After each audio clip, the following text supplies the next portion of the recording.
My mother abandoned me at 18 because her new husband wanted space, telling me to survive on my own. Now that I'm a multimillionaire, she's back, begging for my brother's tuition. But I know where the money really went, so I prepared a brutal reality check they never expected. This is where the story truly begins, and you won't want to miss what happens. Make sure you're subscribed to see it through to the end. We're always curious. Where in the world are you all watching from today? Let us know in the comments. The silence in the recovery room was heavy, broken only by the rhythmic, mechanical hum of the infusion pump standing guard beside my bed. The air smelled of antiseptic and stale lavender, a scent that was supposed to be soothing, but only served to remind me of how incredibly alone I was.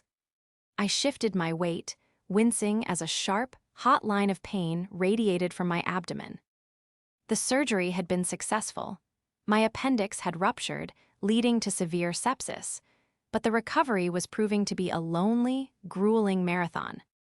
I stared at the ceiling, counting the perforated tiles, trying to distract myself from the throbbing ache in my side and the deeper, more hollow ache in my chest.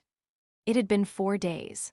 4 days in a private suite at one of the city's best hospitals, surrounded by flowers sent by board members, business partners, and even a few competitors who respected the logistics empire I had built from the ground up. But there were no flowers from family. My phone, resting on the bedside table, buzzed against the hard plastic surface. The vibration sounded like an angry hornet in the quiet room. I reached for it, my hand trembling slightly. Weakness, a sensation I despised. The screen lit up. Mom. My heart hammered against my ribs, a sudden, traitorous spark of hope flaring to life. She had heard. Somehow, through the grapevine of distant aunts or old neighbors, she had heard I was in the hospital. She was calling to check on me. She was calling because, despite everything, she was still my mother. I swiped the green icon and brought the phone to my ear. Hello, my voice was raspy, unused for hours, weak and thin. Mabel, is that you? The connection sounds terrible, Rachel's voice chirped, devoid of any concern, bright and breezy as if she were calling to discuss the weather. It's me, Mom, I whispered, clearing my throat, trying to summon the iron will that I used in boardrooms. I'm actually in the hospital. I had emergency surgery. Oh, hospitals are so dreary, she cut me off, her tone dismissive, as if I had said I was at the DMV. Listen, Mabel, I don't have much time, and Greg is waiting for me to finish up so we can go to dinner. We have a situation, and we need to discuss it. The hope in my chest withered instantly, replaced by a cold, familiar stone. A situation? I asked, the pain in my side flaring as I stiffened. Mom, I almost died 2 days ago. Can we? Mabel, stop being dramatic. You're answering the phone, aren't you? So you're fine, she snapped, her impatience bleeding through. This is about Jack. It's urgent. The tuition deadline for his university is next week, and there's been a complication with our liquidity. I closed my eyes, the tears I had been holding back evaporating into a dry, burning anger. Liquidity complication. Yes, Greg's investments are tied up in some long-term bonds right now, very complex stuff you wouldn't understand, she said, her voice taking on that haughty, defensive edge she always adopted when defending him. We need $50,000 to cover Jack's first year in housing. We need you to wire it. Greg said since you're doing so well with your shipping thing, it shouldn't be a problem. The room seemed to spin. I looked at the Get Well Soon card from my VP of Operations on the nightstand. My employees cared more about my life than the woman who gave birth to me. She didn't care that I was lying in a hospital bed with tubes in my arm. She only cared that my bank account was accessible. You called me, I said, my voice trembling, not from weakness this time, but from rage. While I am in a hospital bed, recovering from sepsis, to ask for $50,000 because Greg tied up his money. It's for your brother, Mabel. Don't be selfish. You know how important this is. We just need the check. Greg will send you the routing number. The selfishness, the absolute blinding audacity, it hit me harder than the infection ever had. I can't believe you, I whispered. Just handle it, Mabel. We're counting on you. Don't disappoint us again. The line went dead. She hung up. She didn't even say goodbye. She didn't ask when I would be discharged. She just demanded 50 grand and vanished. I lowered the phone, my hand shaking violently now. The betrayal was worse than the diagnosis itself. I sat there for a long time, the phone still clutched in my hand, the screen turning black as it went into sleep. P mode. The silence of the room was no longer empty, it was filled with the echo of her voice. Don't be selfish. The irony was so thick it tasted like bile. I pressed the call button for the nurse, not because I needed pain medication, but because I needed to see a human face that didn't look at me like an ATM. A kind woman named Sarah came in, checked my vitals, and adjusted my pillows. I thanked her, perhaps too profusely, desperate for a shred of genuine interaction. Once she left, the reality of the conversation began to settle in, layer by heavy layer. $50,000. To them, it was a specific number, a solution to a problem they had created. To me, $50,000 was the exact amount of the loan I had taken out at 22 to buy my first delivery van, the van I had slept in for 6 months because I couldn't afford rent and a vehicle payment at the same time. I unlocked my phone again and opened my banking app. The numbers on the screen were substantial. I could wire the money in 10 seconds and not even feel it financially.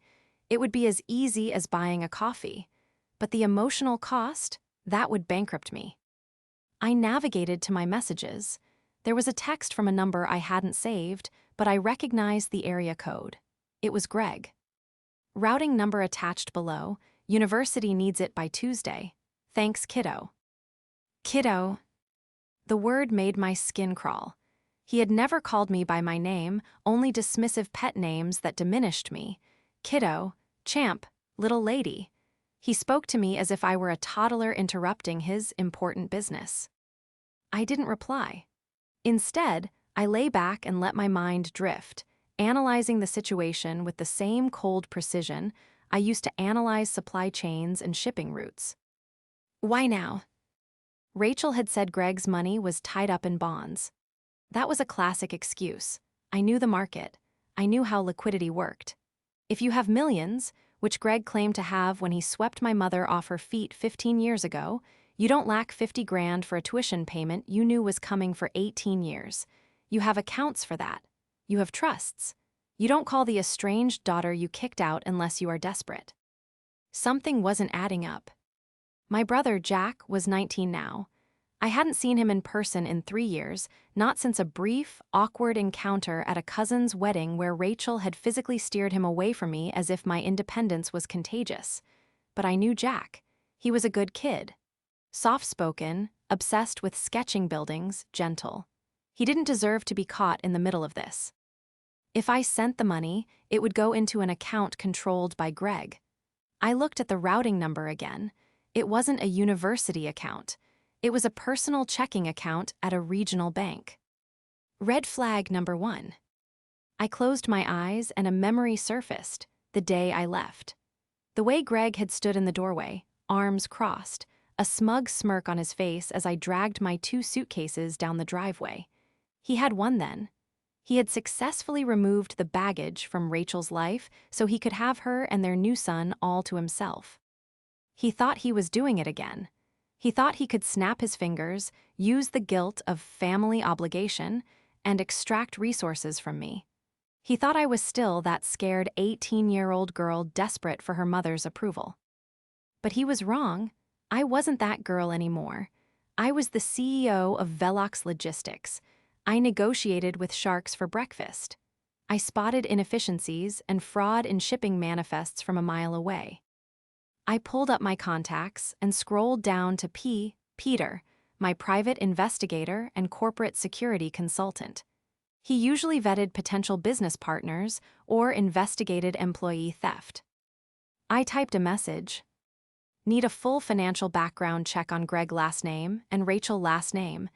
Immediate priority. Look for debts, gambling, liens, recent liquidations. Everything. I hit send. I looked at the IV drip, watching the clear fluid count down the seconds. They wanted me to save them. They wanted me to play the role of the dutiful, wealthy daughter. But they had forgotten one crucial thing. I kept receipts for everything. To understand why that phone call felt like a physical assault, you have to understand the day my life actually started. It wasn't the day I was born. It was the day I was erased. I was 18 years old. I had just graduated high school with honors, ready to start community college because Rachel said we couldn't afford a university. My father had passed away when I was 10, leaving Rachel with a modest life insurance policy that she burned through in 2 years on grief therapy, which mostly consisted of cruises and spa weekends. Then came Greg. Greg was the quintessential salesman. He didn't sell products, he sold himself. He was 52 when he met my mother, claiming to be a retired investment strategist who was just looking for the right woman to share his golden years with. He wore tailored suits that were slightly too shiny and drove a leased Mercedes. He moved in 3 months after their first date. From the moment he unpacked his boxes, the atmosphere in our small 3-bedroom house shifted. The oxygen seemed to get thinner. He didn't like noise. He didn't like clutter, which meant my textbooks on the kitchen table. He didn't like me. He would make subtle comments over dinner. "Rachel, honey, don't you think Mabel is a little old to be living under your roof? In my day, 18 meant you were out building a life, not leeching off your parents." Rachel, terrified of losing him, would just nod. "You're right, Greg. She needs to learn independence." The climax came 2 weeks after my 18th birthday. Jack was 3 years old then, Greg and Rachel's miracle baby. I came home from my shift at the diner to find my room packed. Not just packed, emptied. My clothes were in garbage bags on the front lawn. My books were stacked in a teetering pile next to the mailbox. Greg was standing on the porch, sipping a scotch. Rachel was behind him, looking at her feet, refusing to meet my eyes. "We've decided it's time," Greg said, his voice smooth, calm, reasonable. "We need the room for Jack's playroom. He needs space to develop. And frankly, Mabel, this dynamic isn't working for us. We need our privacy as a couple." "Where am I supposed to go?" I had choked out, tears streaming down my face, looking at my mother. "Mom, please." Rachel finally looked up, her eyes wet but her jaw set. "Greg thinks it's best, Mabel. You're smart. You'll figure it out. Just figure it out on your own." And that was it. The door closed. The deadbolt slid home with a finality that echoed in my nightmares for years. I figured it out. I slept in shelters. I slept in that van. I worked 3 jobs. I saved every penny. I started moving boxes for neighbors, then small businesses. I bought a truck, then a fleet. I learned that the only person who would ever save me was me. Now, 14 years later, Greg was the primary antagonist in my life once again, though he didn't know it yet. As I lay in the hospital bed, Peter's initial report pinged on my phone. It was preliminary, but it was damning. Subject, Greg last name, employment, none for past 8 years. Assets, primary residence, mortgaged twice. Liabilities, massive credit card debt. Several active liens from contractors. Note, large withdrawals from joint accounts at the casino in Atlantic City over the last 6 months. The picture was becoming clear. Greg wasn't a retired investor. He was a parasite. He had drained my mother's resources, likely refinanced the house I grew up in until there was no equity left, and gambled it away. And now, he was looking for a new host. He was using Jack, my innocent, architecture-loving brother, as the bait. He knew Rachel would do anything for Jack, and he knew Rachel knew I had money. So he wound her up, pointed her at me, and told her to dial. He was slick. He was charming. He was dangerous because he had no moral bottom. He had convinced my mother that kicking her daughter out was an act of love, and now he had convinced her that extorting that same daughter was a necessity. I looked at the photo Peter had attached to the file. Greg, captured in a surveillance shot leaving a betting parlor, looking older, grayer, but with that same arrogant tilt to his chin. He looked like a man who believed he was smarter than everyone else in the room. He thought I was just a checkbook. He thought he could reach into my life, take what he wanted, and retreat back to his comfortable life while I footed the bill. I picked up my phone and typed a reply to Greg's text. I received the details. I'll need to verify a few things before I can authorize a transfer of this size. I'll be in touch. I wasn't going to say no, not yet. Saying no would make them cut me off and then Jack would suffer. No, I needed to draw them in. I needed to get close enough to expose the rot. I was going to pay for Jack's college, absolutely. But I was going to make sure Greg paid for everything else. I was discharged 2 days later. My exit from the hospital was as quiet as my stay had been. No family waiting at the curb, no balloons, just an Uber black driver named Ahmed who kindly helped me with my bag. As the car wove through the city traffic, carrying me toward my penthouse, the physical pain in my abdomen had dulled to a manageable throb, but the mental clarity had sharpened into a razor's edge. I wasn't going home to rest.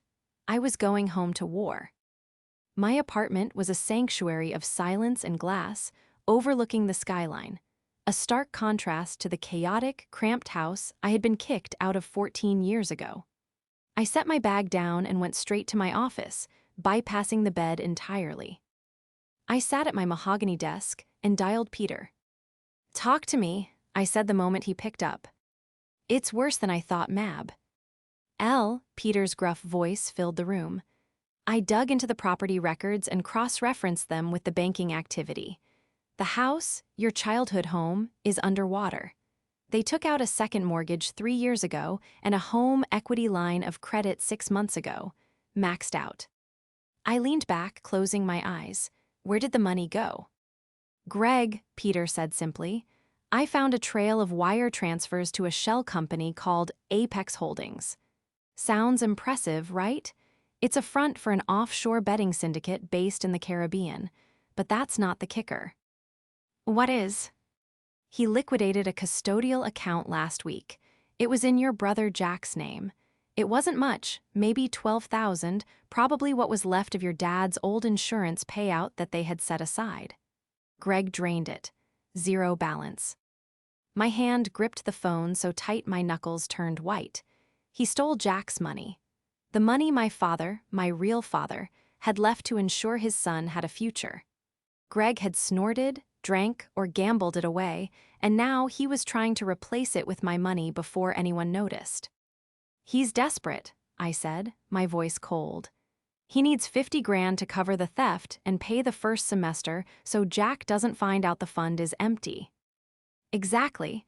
And if you give him that 50, it won't go to the school.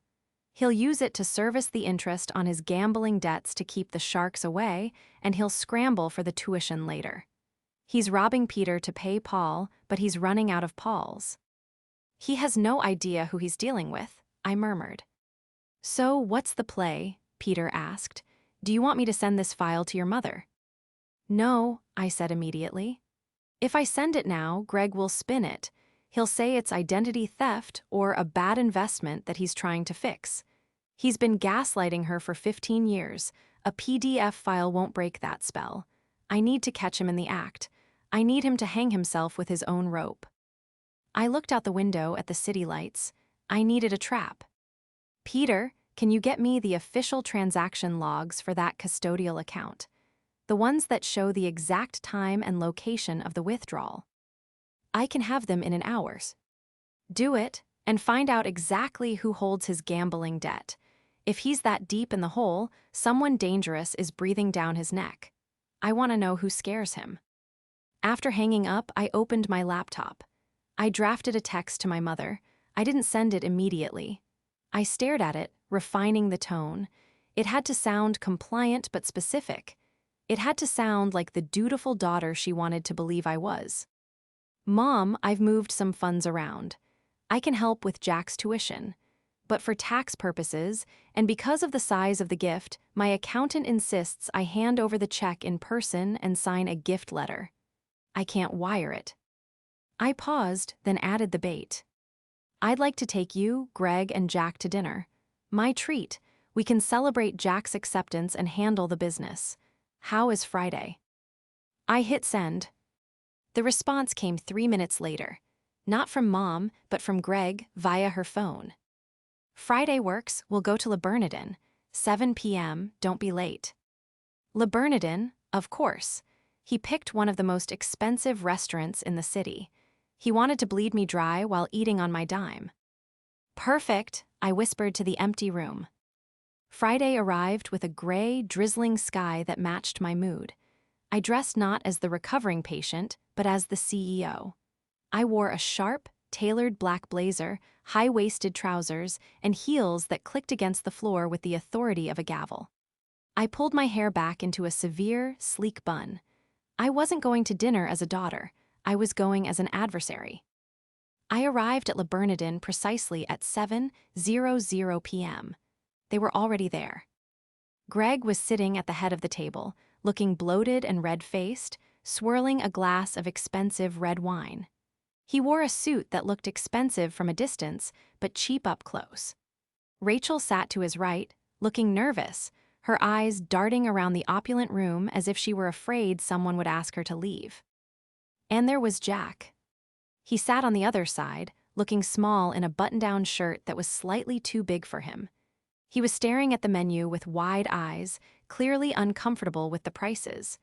When he saw me approaching, his face lit up, a genuine, sweet smile that broke my heart. Mabel, he half rose from his chair. Sit down, Jack, Greg barked, not looking up from his wine. Don't make a scene. Jack sank back down, his smile faltering. I reached the table. Hello, everyone. You're late, Greg said, checking a watch that I recognized as a high-quality fake. It's 7:01, Greg, I said coolly, taking my seat opposite him. Traffic. Rachel reached out and patted my hand, her touch fluttering and anxious. You look, well, Mabel, better than on the phone. Did you recover from your tummy ache? It was sepsis, Mom. My appendix burst. I corrected her, pulling my napkin into my lap. Right. Well, you're here now. That's what matters, she said, quickly looking to Greg for approval.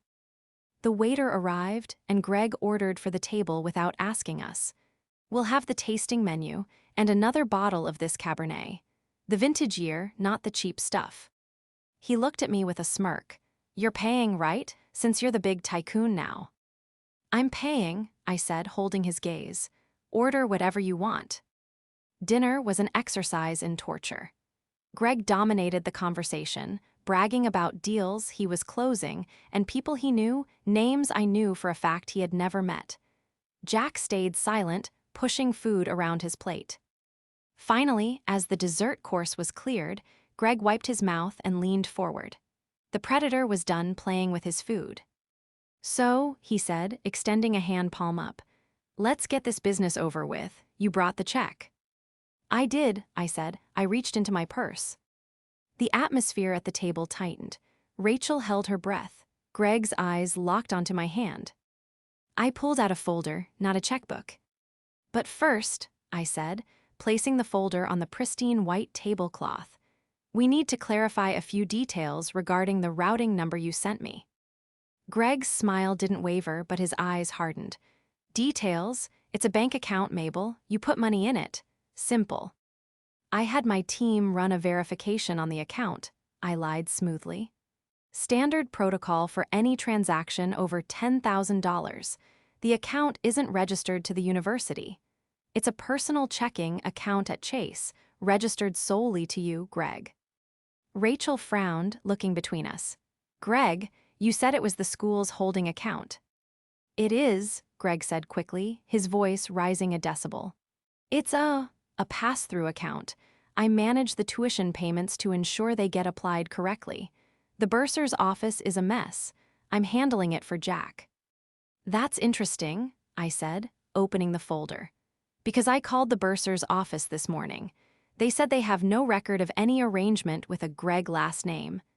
They also said tuition is paid directly through their online portal, which Jack has access to. I turned to Jack. Did you know Greg wanted the money sent to his personal checking account? Jack looked terrified. I I thought he was handling it. He told me the financial aid forms were too complicated. They aren't, I said softly. Then I turned back to Greg. Why do you need the money in your personal account, Greg? You ungrateful little brat, Greg hissed, the charm dissolving instantly. I am trying to facilitate your brother's future, and you're interrogating me? Who do you think you are? You think because you made a few bucks shipping cardboard boxes you understand high-level finance. I understand theft, I said. Theft, Rachel gasped. Mabel, apologize to your father. He is not my father, I snapped, my voice cutting through the restaurant's ambient noise. And he is lying to you, Mom.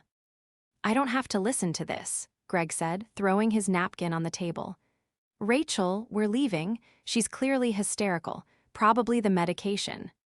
Sit down, Greg, I said. I didn't yell. I didn't have to. The command was absolute. I'm not done. I am, he sneered. Come on, Rachel. If you walk out that door, I said, locking eyes with him, I will email the file in this folder to the IRS and the district attorney. I think they'd be very interested in Apex Holdings. Greg froze. He was halfway out of his chair, but the blood drained from his face so fast he looked like a corpse. He sat back down slowly. Rachel looked at him, her hands trembling. Greg, what is she talking about? What is Apex Holdings? The trap was sprung. The silence at the table was deafening. The diners around us continued their polite conversations, oblivious to the bomb that had just detonated in our midst. Greg stared at me, his eyes darting like a trapped rat. You dug into my private finances? That's illegal. I could sue you. Forensic accounting isn't illegal, Greg. It's due diligence, I said calmly. I slid a single sheet of paper from the folder and pushed it toward my mother. What is this? Rachel whispered, afraid to touch it. That is a transaction record from the custodial account Dad left for Jack, I said. Look at the date. Last Tuesday. Withdrawal, $12,400. Balance, 0. Rachel picked up the paper, her hands shaking so hard the paper rattled. She squinted at the numbers. I don't understand. Greg said that money was in a high-yield bond. He said we couldn't touch it until Jack turned 21. He lied, I said. He withdrew it. And look at the location of the withdrawal. An ATM in Atlantic City. Greg slammed his hand on the table, making the silverware jump. That was for business. I was meeting a client. I had to liquidate some assets to secure a bridge loan for a massive deal. I was going to replace it tenfold next week. You don't understand how leverage works. He turned to Rachel, grabbing her arm. Honey, listen to me. She's twisting everything. I'm doing this for us, for our retirement. I had a temporary cash flow gap, that's all. I borrowed it. I didn't steal it. I'm your husband. Are you going to believe this? This outsider over me. Outsider, I repeated, the word stinging more than I expected. Rachel looked at the paper, then at Greg, then at me. I saw the struggle in her eyes. The cognitive dissonance was tearing her apart. She had spent 15 years building her reality around this man. Admitting he was a fraud meant admitting she had sacrificed her daughter for a lie. Maybe, Rachel stammered, looking at Greg with pleading eyes. Maybe it is a misunderstanding, Mabel. Greg is very smart with money. He's always taken care of things. Mom, Jack spoke up for the first time, his voice cracking. He told me the account was locked. He told me I couldn't see the statements because of a glitch. Was that a lie too? Shut up, Jack, Greg shouted. I put a roof over your head. I put food on this table. Actually, I interjected, I'm paying for the food on this table. Greg turned on me, his face twisting into a mask of pure malice. You think you're so clever. You think you can just waltz back in here and destroy my family? You don't know the half of it. You don't know what I've done to keep this family afloat. I know about the second mortgage, I said, dropping the next weight. I know about the liens. Everyone has debt, Greg shouted. He was losing control. It's leverage, and you know what? If you don't give us that money, Jack doesn't go to college. Period. Is that what you want? You want to punish your brother to get back at me? He was pivoting. He knew the facts were against him, so he was switching to emotional blackmail. He was weaponizing my brother's future. Rachel, Greg said, his voice dropping to a sinister, desperate whisper. If she walks away, we lose the house. We lose everything. I need that capital to fix the liquidity issue. If she doesn't pay, we are on the street. Do you understand? Tell her to write the check. Rachel went pale. She looked at me, tears streaming down her face. Mabel, please, if he says he can fix it, he can fix it. Just help us. For Jack, please don't let us lose the house. I stared at her in disbelief. Even with the proof of theft right in front of her, she was still choosing him. She was asking me to fund his gambling addiction to save her delusion. I am not giving him a dime, I said firmly. Then get out, Greg screamed. If you aren't here to help, get the hell out of our lives.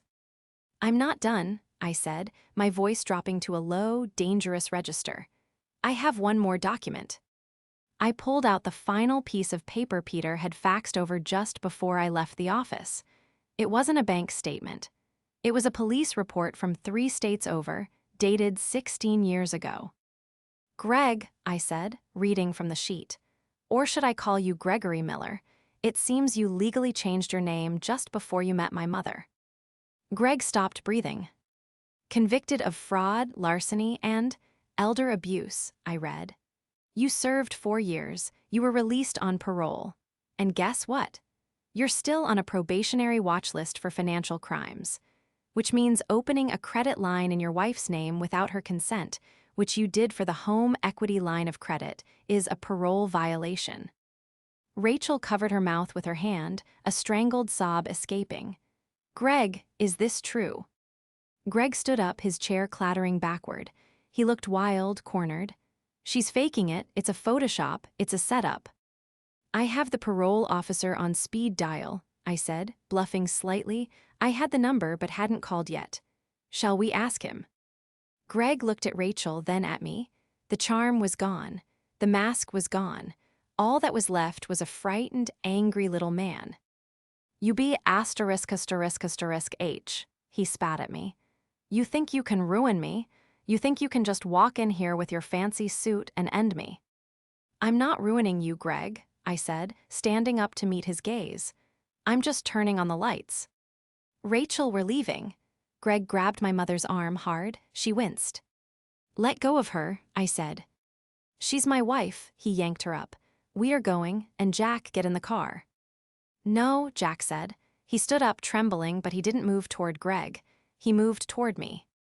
Jack, Greg roared.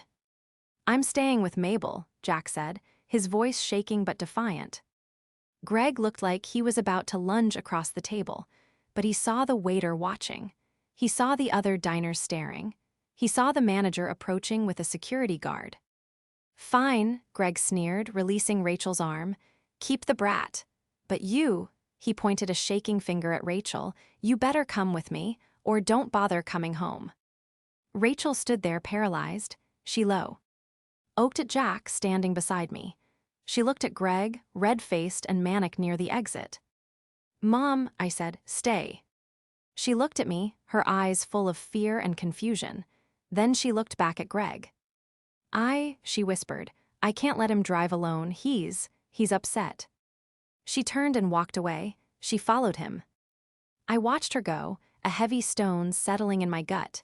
Even with the truth laid bare, she followed him. I turned to Jack. He was crying silently. It's okay, I said, putting an arm around his shoulders. You're safe. But I knew it wasn't over. Greg wouldn't just walk away. He was cornered, he was broke, and now he was dangerous. He would try to strike back. I needed to end this, publicly, permanently. Jack, I said, pack your things. You're staying with me tonight. And tomorrow we're going to pay a visit to the family barbecue Aunt Sarah is hosting. Greg relied on secrecy. He relied on isolation. I was going to give him an audience. The drive to Aunt Sarah's house the next afternoon was tense. The silence inside my luxury sedan felt pressurized, like the cabin of an airplane right before your ears pop. Jack sat in the passenger seat, his knee bouncing nervously, his fingers shredding a paper coffee cup he'd finished 20 minutes ago. "Are you sure about this, Mabel?" he asked, his voice barely audible over the hum of the engine. He's going to be unhinged. You saw him at the restaurant. If we do this in front of Aunt Sarah and Uncle Mike, he might actually snap." I tightened my grip on the steering wheel, my knuckles turning white. "That's exactly why we have to do it there, Jack. Greg thrives in the shadows. He manipulates Mom because he isolates her. He controls the narrative because there are no witnesses. Today, we give him an audience. He can't gaslight an entire barbecue." "But Mom," Jack trailed off, looking out the window. "She went with him, she chose him." "She acted out of fear," I said, though the memory of her walking away from me at Le Bernardin still stung like a fresh burn. "She's been conditioned for 15 years to believe she can't survive without him. Today, we break that conditioning. We show her, and everyone else, exactly what he is." We pulled into the driveway of Aunt Sarah's sprawling suburban home. The air smelled of charcoal smoke, grilled burgers, and freshly cut grass, the quintessential scent of a family gathering I hadn't been invited to in over a decade. Cars lined the street. I recognized Uncle Mike's truck, my cousin Lisa's convertible, and there, right in the center of the driveway, was Greg's leased Mercedes. They were here. I killed the engine. Ready. Jack took a deep breath, looking terrified but resolute. "Yeah, let's do it." We walked around the side of the house to the backyard. The sound of laughter and chatter washed over us. It was a perfect picture of suburban bliss. Kids running through the sprinkler, Uncle Mike manning the grill with a spatula in one hand and a beer in the other, Aunt Sarah arranging potato salad on a picnic table. And there, holding court in a lawn chair near the cooler, was Greg. He was laughing, gesturing grandly with a beer bottle, recounting some story to a group of my cousins. My mother sat next to him, looking small and pale behind oversized sunglasses, a forced smile plastered on her face. I opened the gate. The metal latch clicked loudly. Heads turned. The chatter died down, rippling into silence as people noticed us. "Mabel," Aunt Sarah dropped a spoon into the potato salad. Her eyes went wide. She hadn't seen me since the day Greg kicked me out. To her, I was the estrangement, the daughter who ran off and never called. That was Greg's version of the story. Greg's smile vanished instantly. He stood up, his face flushing a dangerous shade of crimson. "What the hell are you doing here?" he barked, stepping forward to block my path. "I told you to stay away from my family." "It's not your family, Greg," I said, my voice steady and loud enough to carry across the yard. "It's mine." "You lost the right to call us family when you abandoned your mother?" Greg shouted, trying to regain control of the room. He turned to Uncle Mike. "Mike, get her out of here. She's been harassing us. She's trying to extort money from Rachel. She's mentally unstable." Uncle Mike looked torn, spatula hovering. "Now, Greg, hold on. Let's hear her out. It's been years." "She kidnapped Jack last night," Greg lied, pointing a shaking finger at my brother. "She brainwashed him. Look at him, he's terrified." "I wasn't kidnapped," Jack said, stepping out from behind me. His voice was stronger now, fueled by the adrenaline of the moment. "I left because you're a thief." A collective gasp went through the backyard. My mother flinched as if she'd been slapped. "Don't you dare speak to me like that," Greg hissed, stepping toward Jack with a raised hand. "Take one more step toward him and—" "I call the police," I said, stepping between them. "And this time, Greg, they won't just be taking a report. They'll be executing a warrant." "You're bluffing," Greg sneered, though I saw the sweat beading on his forehead. "You have nothing." "I have everything," I said. "I didn't bring a folder this time. I didn't need papers. I had the truth, and I knew exactly where to aim it." I turned to the crowd, addressing my aunts, uncles, and cousins. "Greg told you I ran away when I was 18, didn't he? He told you I didn't want to be part of this family." "That's what he said," Aunt Sarah said slowly, walking over to stand near my mother. "He said you wanted a party lifestyle and couldn't handle the rules." "He kicked me out," I said, locking eyes with Sarah. He put my clothes in garbage bags on the lawn 2 weeks after my birthday because he wanted the spare room for an office. Mom watched him do it and didn't say a word. I looked at my mother. She was trembling, staring at her hands. "That's ancient history," Greg yelled. "Who cares? Why are you here now, to ruin a barbecue?" "I'm here because you called me, Greg," I said coldly. "You called me 3 days ago while I was in the hospital recovering from surgery. You didn't call to ask how I was. You called to demand $50,000. "She's lying," Greg shouted, looking around desperately. "She's wealthy now. She thinks she can buy us. I never asked her for a dime." "You asked for $50,000 for Jack's tuition," I continued, ignoring his outburst. "Because you stole the $12,000 my real father, left for him." The silence in the backyard was absolute. The only sound was the sizzling of burgers burning on the grill. "What did you say?" Uncle Mike asked, his voice low. He had been my father's brother. He knew about that fund. "Greg, did you touch the insurance money?" "It was an investment," Greg sputtered, backing up as Mike stepped forward. "I moved it to grow it." "He moved it to an ATM at the Golden Nugget in Atlantic City," I said. "Last Tuesday. I have the bank records. I have the surveillance logs. He gambled it away, Mike. Every cent of Jack's inheritance is gone." "And that's not all," I said, turning back to my mother. "Mom, tell them about the house. Tell Sarah about the second mortgage." Rachel looked up. Tears were streaming down her face behind the sunglasses. She took them off, revealing red, swollen eyes. "Rachel," Sarah put a hand on her sister's shoulder. "What is she talking about? You paid off the house 10 years ago." We refinanced," Rachel whispered, her voice cracking. "Greg said it was for a business opportunity, a bridge loan." "There is no business," I said. "There is no Apex Holdings. It's a shell company for a bookie. The house is underwater, Mom. He has taken $300,000 of equity out of that home in the last 4 years. You don't own it anymore. The bank does, and the foreclosure notices, he's been hiding them." "You liar," Greg screamed. He lunged at me, his face twisted in a mask of pure, primal rage. But he never reached me. Jack stepped in, shoving Greg backward with a force I didn't know he possessed. Uncle Mike was there a split second later, grabbing Greg by the collar of his expensive polo shirt and slamming him back against the siding of the house. "Don't you touch her," Mike growled, "and don't you touch my nephew." Greg struggled, pinned against the vinyl siding. "Rachel, help me, they're crazy, tell them." All eyes turned to Rachel. She sat in the lawn chair, looking at the man she had sacrificed her daughter for. She looked at the house she had lived in for 30 years, the house she now knew was lost. She looked at Jack, standing tall and angry. And finally, she looked at me. For the first time in 15 years, the fog in her eyes cleared. She stood up slowly. She walked over to where Mike was holding Greg. "Rachel, honey," Greg wheezed, trying to smile. "Tell them it's a mistake. We can fix this." Rachel looked at him with a mixture of horror and profound exhaustion. "You spent it all," she asked softly. "Jack's money, my house, all of it." "It was for us," Greg pleaded.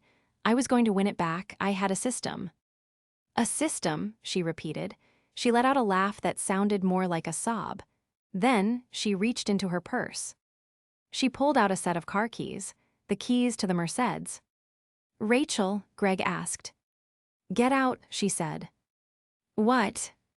"Give Mike the house keys," she said, her voice shaking but gaining volume. "And get out. I don't want you here. I don't want you in my house. I don't want you near my children." "You can't do this," Greg shouted. "I'm your husband." "And I'm her sister," Aunt Sarah said, stepping up beside Rachel, crossing her arms. "And Mike is her brother-in-law, and Mabel is her daughter. You're outnumbered, Greg. Leave now." Uncle Mike released him, shoving him toward the gate. "You heard he." "Our walk, the car stays. It's in Rachel's name, isn't it?" Greg straightened his shirt, looking around the circle of hostile faces. He looked at me last, his eyes filled with venom. "You think you won?" he spat. "You're stuck with the mess, Mabel. She's broke. The kid is broke. Enjoy the charity case." I'd rather be broke with them than rich with you, I said calmly. Go. He turned and skulked out of the gate, the metal latch clicking shut behind him like a cell door. The backyard was silent again. Uncle Mike turned off the grill. Rachel stood there for a moment, staring at the gate. Then her legs gave out. Aunt Sarah caught her before she hit the grass, lowering her into the chair. I stood frozen, watching them. Part of me wanted to rush over, to hug her, to comfort her. But the distance between us was measured in years, not feet. Jack walked over to me. You did it, he whispered. We did it, I corrected him. I looked at my mother, sobbing in her sister's arms. The antagonist was gone. Now came the hard part. The fallout was messy, painful, and expensive, exactly as I knew it would be. In the weeks following the barbecue, the full extent of Greg's financial destruction came to light. It was worse than Peter's initial report had suggested. He hadn't just mortgaged the house. He had opened credit cards in Jack's name, drained Rachel's 401k, and even pawned some of her jewelry, replacing the stones with glass pastes she hadn't noticed in her denial-fueled haze. I took a leave of absence from Velox Logistics, appointing my VP as interim CEO. For the first time in my adult life, I wasn't building an empire. I was salvaging a ruin. We couldn't save the childhood home. The debt was too high, the equity too negative. I sat with Mom at the kitchen table, the same table where she had told me to figure it out 14 years ago and explained that foreclosure was inevitable. I'm sorry, she whispered, tracing the wood grain with a trembling finger. She looked 10 years older than she had a month ago. The glamour Greg had insisted on was gone. She wore simple clothes, no makeup, and looked infinitely more real. I'm so sorry, Mabel. I let him take everything. He was a con artist, Mom, I said, keeping my voice neutral. That's what they do. They find the vulnerability and they exploit it. But I let him take you, she said, finally looking up at me. Her eyes were wet. I let him push you out. I chose him because I was scared of being alone, and look where it got me. I didn't offer immediate forgiveness. That wouldn't have been honest. The scar she left on me was deep, and it wouldn't heal just because she was sorry now that she was broke. We can't change the past, I said, but we can fix the future. I hired a forensic accountant and a ruthless divorce attorney for her. We handed the file on Greg to the district attorney. With the probation violation and the new evidence of fraud and identity theft regarding Jack's credit, Greg didn't stand a chance.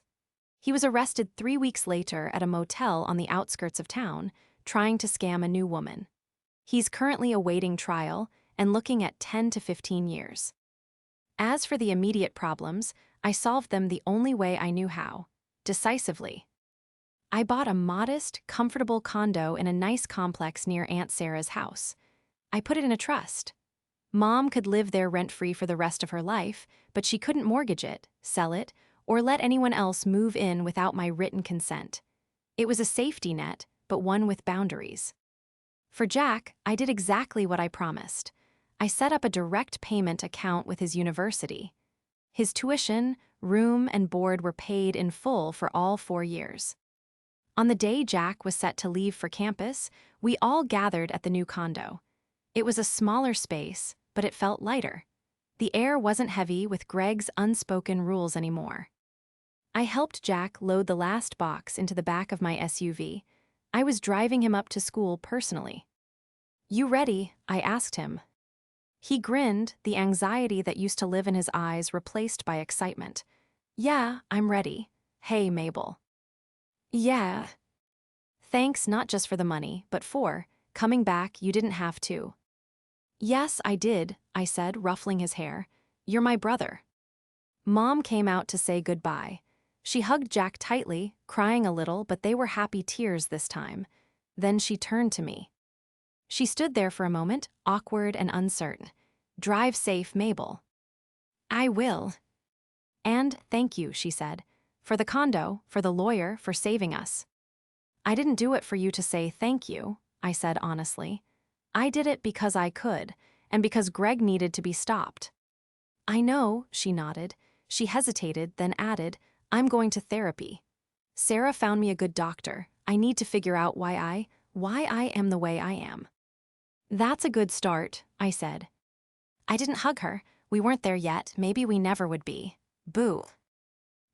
As I got into the driver's seat and watched her wave from the porch of the home I had provided, I felt a weight lift off my chest. I wasn't the abandoned 18-year-old girl anymore. I wasn't the victim. I was the architect of my own life, and I had rebuilt the wreckage of my family on my own terms. As we merged onto the highway, Jack turned up the radio. The sun was shining. The road ahead was clear. You know, Jack said, looking at the skyline fading behind us, he always called you selfish. That was his favorite insult. I smiled, checking the rearview mirror one last time. I know, I said, but he forgot the most important rule of business, Jack. What's that? Invest in the people who matter, I said, accelerating toward the future, and liquidate the liabilities. I had figured it out on my own, just like she asked, and I had figured it out better than they ever could.